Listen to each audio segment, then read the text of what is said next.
then we take that one last trip and we'll get smooth sailing. We'll rip the air with you. Deeper, you gotta get deeper. You feel it? Yeah, there you go. So smack, bro. What is up, you guys? I'm Braj with Mass Faces, and today I'm here with... Tom from In Loving Memory. Naveed from In Loving Memory, what's up? Alright, so what kind of music do you guys really bring to the table?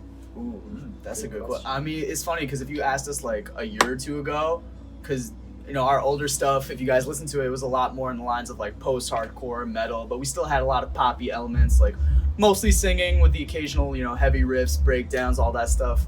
But in the past like 2 years or so, like we've just been listening to a lot of like pop, hip hop, EDM, country. Like Tom, you've put me onto some musicals, Broadway, Disney soundtracks, like jazz we've really fusion, jazz fusion. We've really brought in a lot of diverse influences to our newer stuff, especially on our newest record, Diamonds Under Pressure. We think that really like culminates on that. So yeah, to kind of answer your question, I think that we bring a pop alternative. We're bringing, you know, a little bit of a rock energy almost to the pop alternative genre. Yeah, definitely. And we're bringing a lot of outside elements that normally are not incorporated into this genre. Yeah. Kind of just mixing it all together. And do you guys want to go into a bit of like your roots as far as like where your music was, let's say like a few years ago? Sure, yeah. Yeah. I mean, for me, it started with rock. Like, Iron Maiden was a really big band for me. And a lot of, you know, metal, like Avenged Sevenfold. That was really my roots. But as I matured and my music taste changed, all sorts of stuff started to seep into my taste. A lot of pop, a lot of even heavier stuff, a lot of classical orchestral stuff even. yeah, for me, I guess like my favorite band to this day, and this is the band that made me want to pick up the guitar in the first place, was Plain White T's. That song, Hey There Delilah, back in the day. I was like 12 when that came out, and I was just like, yo, one guy and his guitar is making something this beautiful. I'm trying to see what that's about, and that's what got me started. And then I found like heavier bands like Avenged Sevenfold, like that's like a staple for us.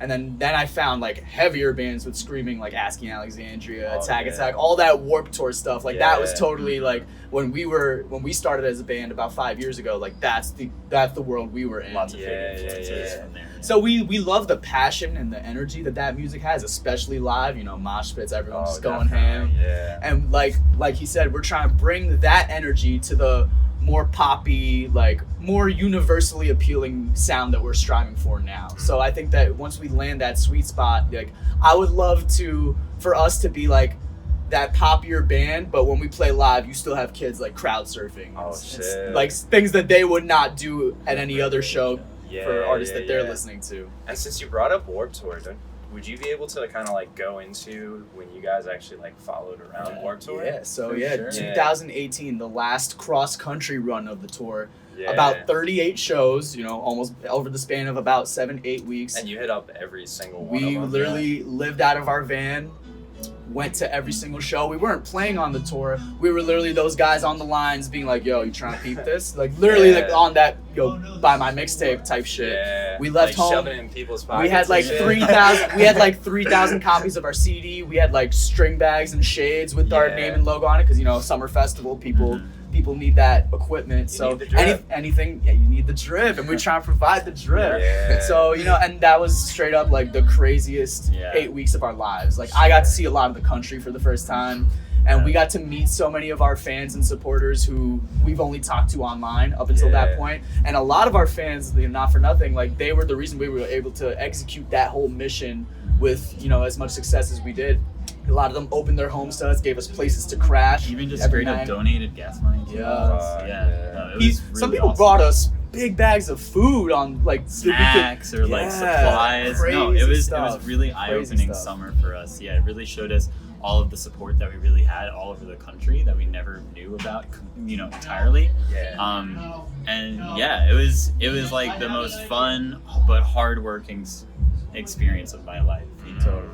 How did you guys even like make it work? Because that seems like that would be a big It was the challenge. biggest YOLO of our lives. We left home with kind of no idea how we were gonna get into Warped Tour every single day. We paid for the first date, and we were like, okay, we got. By the way, the first drive was from New York to California. Right. So being from New York City, we started this whole thing not knowing how we were gonna get in. with a 5-day drive to California. So it's like there's no turning back. Yeah. But that's the thing, like when you're put in a high pressure situation like that, it's like you're not gonna fuck up. It's like we came all this way. Yeah. I quit my job to be out here. There's no way we're not gonna figure out how to make this work. Yeah. And that's one of those things where I'm just like, that's just a part of like the human condition. It's like when you're really put in a situation where you can't afford to fail, you will surprise yourself. Oh, definitely. And I mean, come on, who hasn't snuck into Warped Tour? Exactly. We didn't even have to sneak in. We eventually found like an organization, like, because, you know, they're small. And we just like volunteered with them on the daily. Oh, yeah, volunteering. Yeah. So it's kind of like that. Thing. Yeah. So it was good. Like a couple hours spent daily doing that, and then we would spend the rest of our days like hustling, pack it up, drive to the next, rinse and repeat. Yeah. Mm-hmm. Crazy. Yeah. Do you think you guys would ever do something like that again, or is that kind of just something you wanted to do like at the beginning to kind of? I'm definitely down to do it again.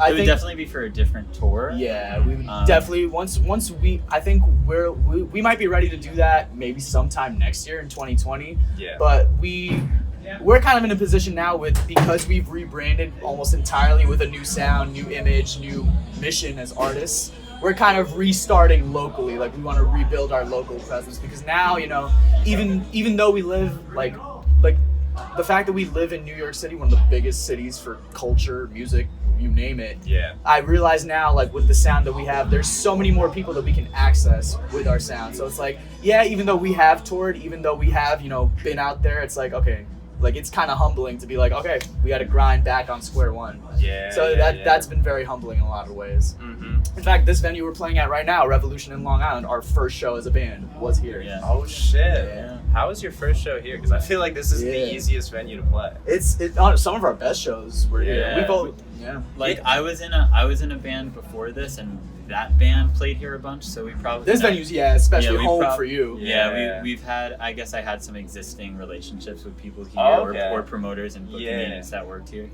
So yeah, I guess that's kind of how we got this to be our first In Loving Memory show. Okay, yeah. And now, were you in any bands prior to this? Not really. Like In Loving Memory kind of started as my solo project back when I was like a senior in high school, like 16, 17.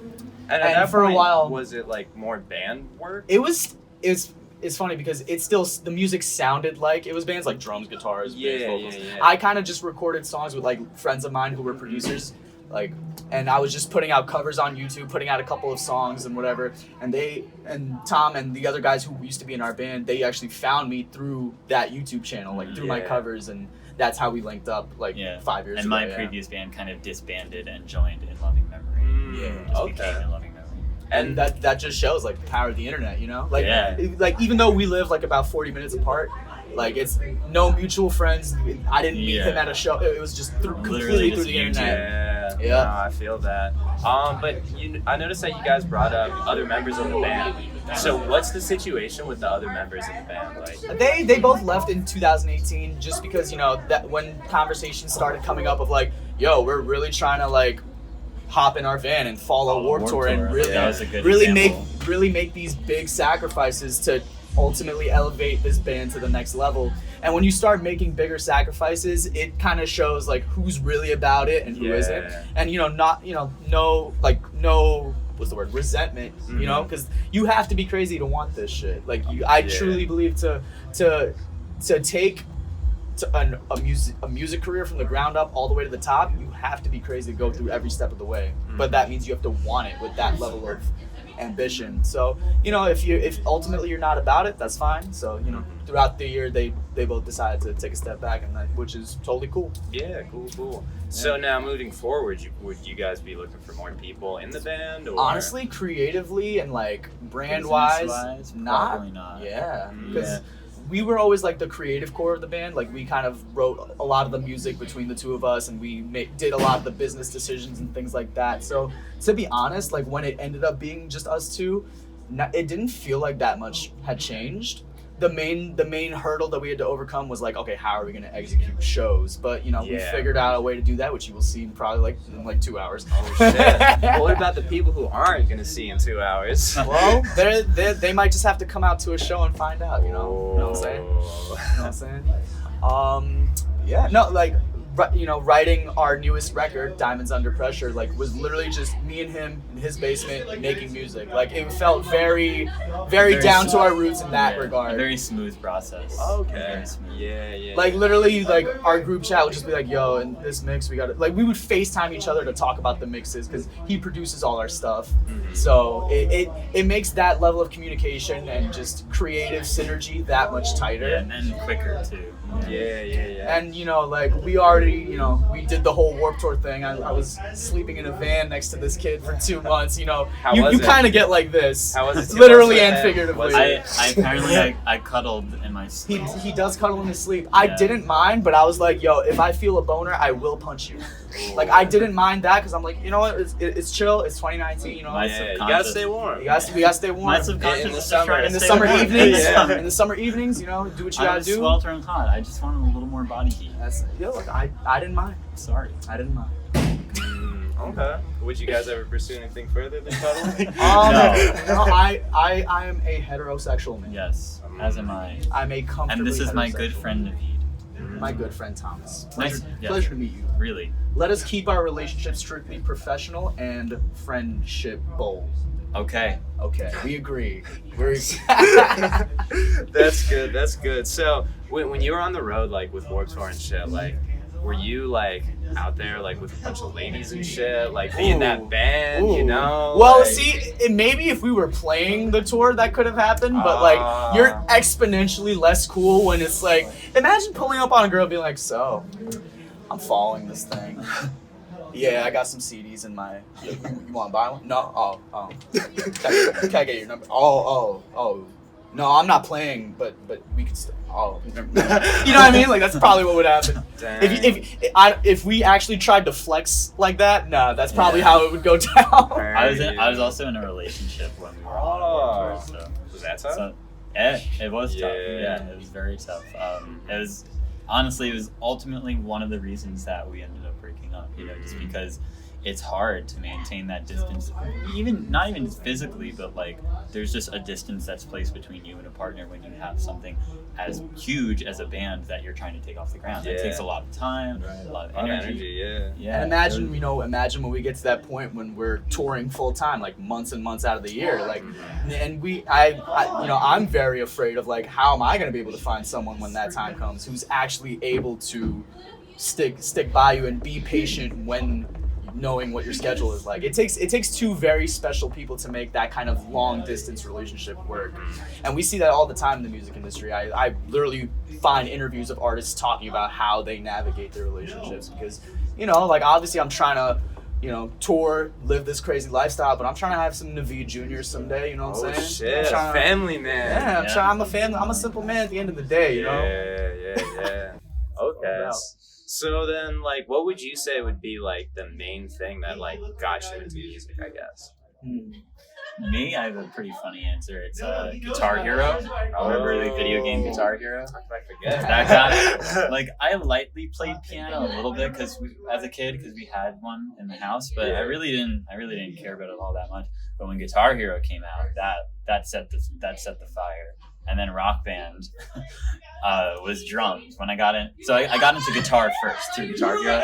Rock Band got me into drums, and then from there, that transitioned me out of like video game loving kid into like a musician who's like trying to take it more seriously now. That's what's up. Yeah, that's kind of what did it for me. For me, I guess it's like that cliche answer of like, I didn't choose music chose me. Because like prior to like actually picking up the guitar when I was like 12, I remember like I didn't really keep up with music. Like kids in my class would be talking about the new like gym class hero song or whatever was out at the time. And I just remember feeling left out because I didn't like keep up with it. But then, as I said, like that song "Hey There, Delilah" made me just be like, "Yo, this music thing though." And then my mom was like, "Yo, all you do is play video games all day. Why don't you like actually like start learning guitar?" And then like literally, basically, that's what she said.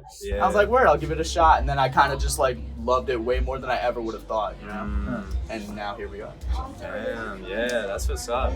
And another thing that I've noticed about you guys is that you guys have some like I'd say next level videos. Like, how do you guys go about the video process? That's a very good question. I think, for me, my personal approach when we do a music video is I definitely want to make something that is memorable, Yeah. something that has some sort of concept, or just if it doesn't have a concept, just has really good visuals.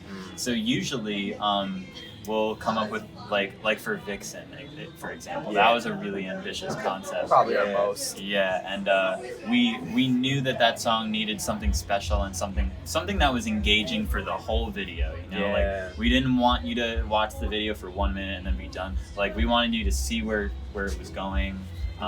So yeah, it takes a lot of planning on our end. We'll usually, like for Vixen, we met up a bunch of times. We went to the house where we were going to be filming the video, and we mapped out all the camera movement to the song. Like we had it like completely. We had the video completely mapped out basically. Yeah. Because this music video has like a couple of scenes where it's like all one shot, a lot of acting and motion going on at once. So I have to be on point. The girl who's playing the actress, she has to be on point. He has to be on point. Cameraman has to be on point. It took a lot of coordination, but we knew like if we're gonna like think of it this way, if we didn't give it that level of attention to detail, it would just be a boring video of us playing music in a house. You know what I mean? And another thing we realized is like, you know, obviously we're fully independent artists. We don't have crazy budgets to work with, you know. So a lot of it is kind of just like, okay, what do we have access to? Who do we have access to? Like, what are you? Yeah. Like, I think it's like think as big as you can. Like in an ideal world, what would you want to create for a video? And be like, okay, what's realistic? How close can I get to that? And sometimes those limitations of not having a huge budget, not having a crew, it makes you more creative in what you accomplish. And Vixen is a great example of that. Because we literally pulled up to this house and we're like, okay, what can we do within this house? Yeah. So would you guys ever be looking to sign to like a label or whatever? Definitely in the long term, that would probably be the plan. But for now, like at least for the foreseeable future, our goal is to be able to build as much of a dedicated fan base as we can on our own, because I mean in this day and age especially, like you definitely don't need a label. Like that's never been more true. And another reason is like if you build a fan base on your own, no one can take that away from you. Like it gives you that much more power when you walk into that business room to have a negotiation with a label. Being like, we can say like, okay, we have this we can generate these numbers on our socials, on our merch sales, at our shows, as far as headcounts go. Like, this is what we bring to the table. How can you help us elevate that? Yeah. So, and I think a lot of artists make the mistake where they see the record label as like the only goal and they try to get there as quick as possible, but that's how artists get taken advantage of. They get shitty deals, so we definitely don't want to take that route. You need to be aware of what value you're bringing to the relationship, just like any relationship, really. Totally. Yeah, absolutely. So you just want to get to that point where you're kind of valuable enough where the right label would have their eyes on us. Yeah. Okay. Yeah. And would there be like an ideal label? I mean, like a dream label would be like Fueled by Ramen. That's a pretty cool one. That's like a big. But right now, I'm down to hit the majors. Atlantic, Interscope, Republic, Sony, hit me up. But I'm not ready for you yet, but we will be. Okay. When? Huh? When? I'll have to get back to you on that. We're still figuring that out. Oh man, we're still figuring that out. So do you guys have any plans for like the near future? So for the foreseeable future, as I said, we're kind of in that stage where we just want to really cement ourselves like locally and regionally again. Yeah. I'm We're always writing new music too. Yeah, that's another cool thing is that like normally when we've released 3 EPs so far, and when it came time to like do each one, it's kind of like that was when we started writing. But ever since we did Diamonds Under Pressure, like me and him, we've just kept writing because the creative energy between us it just shows it's that much better if we just like if we wanted to record a full-length album right now, we probably have the material to do it. But like it's cool because now we can just keep writing and just see where our sound naturally progresses. Because it's not like we're writing with a deadline or for a project. And it's good because we're in the process of changing our sound. Writing these songs rapid fire is kind of like us practicing our sound, right? Like and seeing where it settles. We're testing our influences. Yeah, exactly. Seeing where it settles and then then we can go harder with that for the whatever the next release is. And would there be anything that you guys maybe would want to like, I guess, kind of like end with, like as far as like if there's like a quote or if there's like, I don't know, anything you want to say? Let's see. I mean, at the end of the day, like we're just two kids from New York, working full-time jobs, trying to take our music dreams to the next level. So if anybody supports it and takes value in what In Loving Memory has to offer the world, then we thank you guys. No, that would be mine too. Thank you, especially a big thank you to people who have stuck around with us from the beginning and endured all of the changing that we've done. That means a lot to me because I myself am an open-minded person, so it's really a nice surprise to see that in our fan base, Yeah. Especially when they don't need to be, you know what I mean? Yeah. Oh yeah, definitely. Because nobody owes you anything in this world, but they still choose to support us as we're growing up, as we're going through changes in our business goals, our artistic goals. Yeah. They're still there for Yeah. it. So Absolutely. Nothing but gratitude. Yeah, all right, man. Well, thank you guys so much. Thank you for having us. Yeah, of course. And be sure to stay on Mass Faces page and whatnot because we might have some stuff coming out with these guys. Who knows? Some tea right there. Oh, Some just- tea. just a little- Oh shit. Tea sounds good. It's warm. Yeah, we're cold as hell, so tea would actually be really nice right now. Let's go get some tea. Let's do it. Yeah, band guys just don't want to wear jackets. I don't know why, but whatever.